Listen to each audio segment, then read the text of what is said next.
பேருக்கும் மேரேஜ் ஆகி 25 வருஷம் ஆகுது. ஸோ எங்களுக்கு முதல்ல பிறந்த குழந்தை வந்து ஐஸ்வர்யா 2000 பிறந்தா. ஸோ எங்களோட அதிர்ஷ்ட தேவதையே எங்களோட பொண்ணு ஐஸ்வர்யா தான். ஸோ அவளுக்கு பரதநாட்டியம், நல்ல ஒரு படிப்பு, நல்ல ஒரு அலைன்ஸ்லாம் வேணும்னு சொல்லிட்டு இப்போ ஒரு அலைன்ஸ் வந்து இந்த அந்தியூர்லேருந்து வந்தது. மாப்பிள்ளை பொறுத்த வரைக்கும் வந்து ஒரு அனலைஸ் பண்ணி ஒரு பேசக்கூடிய ஒரு நாலேஜஸ் இருக்குது. ரொம்ப நல்ல மனிதர். ஸோ போக போக இன்னும் கொஞ்சம் அவங்க வாழ்க்கையில் 2 பேருமே ரொம்ப அந்யோன்யமாக இருந்தாங்கன்னா லைஃப்பில் சக்ஸஸ் பண்ணுறது தான். ஸோ கல்யாணம் பண்ணுறதை விட அவங்க லைஃப்பில் சக்ஸஸ் பண்ணால் மட்டும்தான் அவங்க எவ்வளோ தூரத்துக்கு அந்த லைஃப்பை ஃபுல்ஃபில் பண்ணியிருக்காங்கன்றதை ஐடென்டிஃபை பண்ண முடியும். ஸோ அந்த லைஃப் வந்து அவங்க கையில் தான் இருக்குது. ஸோ பெரியவங்களோட வேலை இன்னையோட முடிஞ்சிடுச்சு.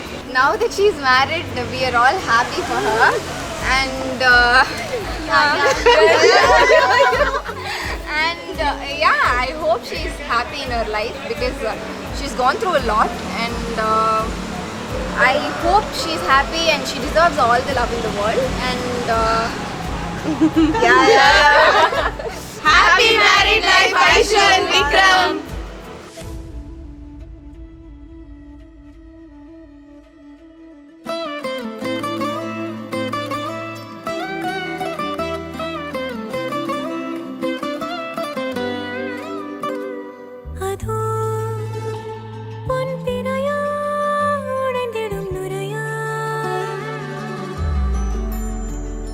இதோ என்னொடியின் வழிப்பறிய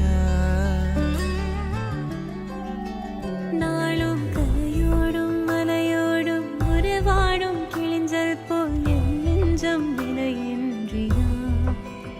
அங்கே தொலை தூரத்தில் சாரல் மழை கண்டேன், நான் பக்கம் வரும்போது சிறை கம்பியா.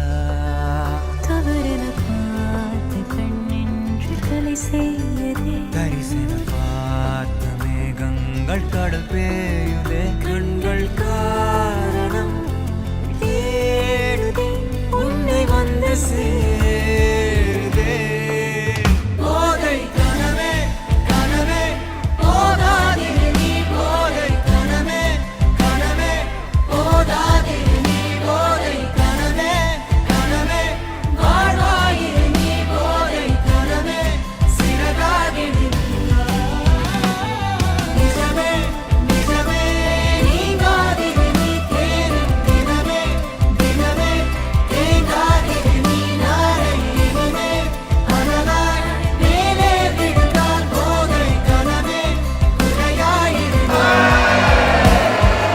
இனிமே அனலாய் மேலே விழுந்தால் போதை கனவே குறையாயிரு நீ.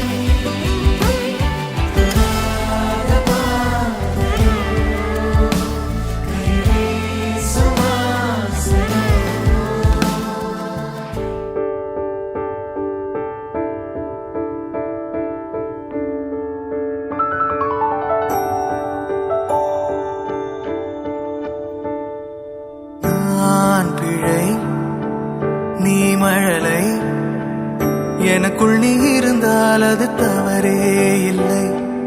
நீலை நான் பருவமழை, சிறு சிறு துளியாய் விழும் தருணம் இல்லை. ஆழியில் இருந்து அலசி இழுத்தேனே, அடைக்கலம் அமைக்க தகுந்தவன் தானே. அடி அழகா